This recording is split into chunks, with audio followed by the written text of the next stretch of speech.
Hi, thank you so much for allowing me to be here today. I was real pleased when Steve twisted my arm and asked me if I'd come and talk about these 3 studies, because I have been fortunate to be part of 3 really good consulting teams that are doing these transit studies in this community. So I'm going to talk about the 3 of them.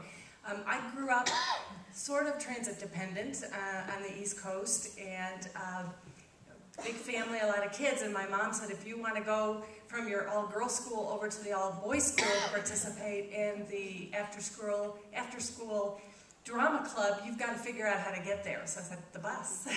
So I started out riding the bus after school to ballet class, to the theater program, to weekends, to the ballpark with my grandpa. And I just was amazed to move out west back in the 70s and find out there's really very little bus service out here. So I don't know if that had any influence on me, but as I said or was introduced, I'm fortunate to be involved in 3 transit studies. My firm does public involvement and public engagement for a lot of infrastructure and government programs. I worked for 7 years on the T-Rex project for light rail and highway widening in Denver. I'm fortunate to be on one of the 2 public-private partnership teams pursuing RTD's Fast Tracks commuter rail program from Denver Union Station out to DIA. We'll find out in a week or so if my team won. Go Mountaineer Transit Partners. So I'm going to talk about really quickly the 3 studies that are going on right now in the community. One is the streetcar feasibility study. It's just wrapping up. Secondly, it's the South Academy Corridor Revitalization Plan. And thirdly is the Transit Governance and Funding Study. So starting with the streetcar study, it is wrapping up. It was a 10-month study. Feasibility, which means very high level. It is citizen-led by a private sector task force. And the funding for all of these 3 studies primarily has been through federal transit grants, planning study grants. It can only go to planning studies, can't be used for operations.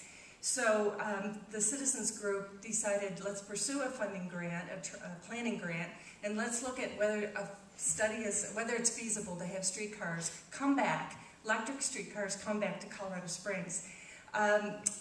What they found, and the final presentation will be made to City Council on June 21st. If you're able to attend or you have an interest in this, show your support by attending that. But what they found was that it is feasible.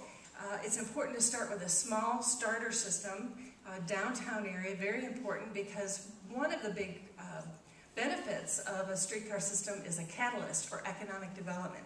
So you put in a streetcar system, it brings developers to an area to make a commitment, because a rail, a fixed guideway, is permanent. It's not subject to a bus route changing and going away, and there they've put in a big condominium project or retail or restaurant. So economic development is a big benefit for that. So they did find that starting downtown is a core, and then expanding out to other areas like UCCS, like Fort Carson, Old Colorado City and Manitou would be future phases. So start with a 3.85-mile fully functioning downtown starter system. It can be built with a combination of locally available funding, such as the Downtown Development Authority, plus 50% of federal funds without a tax increase. So it can start. It would be fully functional. It doesn't have to rely on a tax increase. The projected return on investment is going to seem like a wild number, but is 1,800% ROI from the development that would spring up. And that's a pretty conservative number based on what other cities have seen. It does need champions, though. Next steps would be to pursue private funding, grant funding, do the design, the environmental study, and build further awareness. The second study is the South Academy Boulevard Corridor Revitalization Plan. This is just kicking off. It'll be a 9-month program. It will be led by CH2M Hill, a local consulting firm, and it's focusing on revitalizing South Academy from Maysland to Drennan, which is about a 6-mile stretch of Academy Boulevard. The result is a comprehensive assessment of its existing characteristics and a model of future land alternatives. And it will also evaluate transportation and transit options, multimodal transit options, and it's going to take a Great Streets approach. And Great Streets is a national momentum, national effort to reflect neighborhoods, to have scale and design that are appropriate to the character of the properties and the land around the corridor, the great streets, contributing to the city's economic vitality, facilitating interaction between people and promotion of commerce, providing good commercial address, and this is really needed for South Academy Boulevard, an address that developers, that businesses want to be located along, a location of value to businesses that power the local economy, complete functionality that's complete, supporting balanced mobility with provisions for safe, convenient travel of all modes, and incorporating environmental sensitive design standards and green development.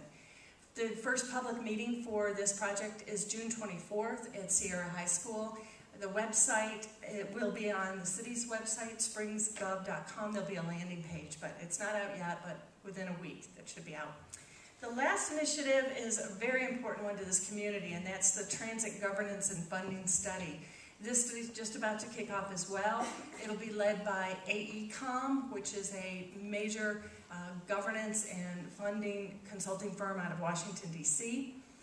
The reasons for the study, you all know this, but municipalities and counties in the region really do share a need for increased mobility services.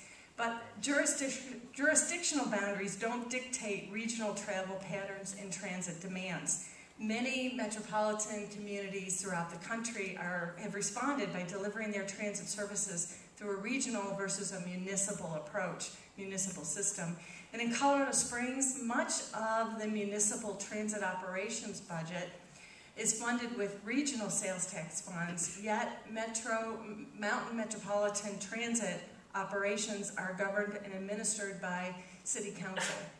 So the goals of the study are to determine the role citizens want for transit in our region, and to make a recommendation for a more reliable and stable local transit funding, and also to make a recommendation for more accountable governance and a funding platform for the region.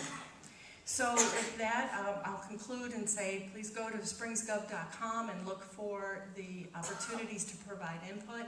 The streetcar study is just wrapping up. There is a landing page at csstreetcar.com. You can put a comment in if you support that or don't.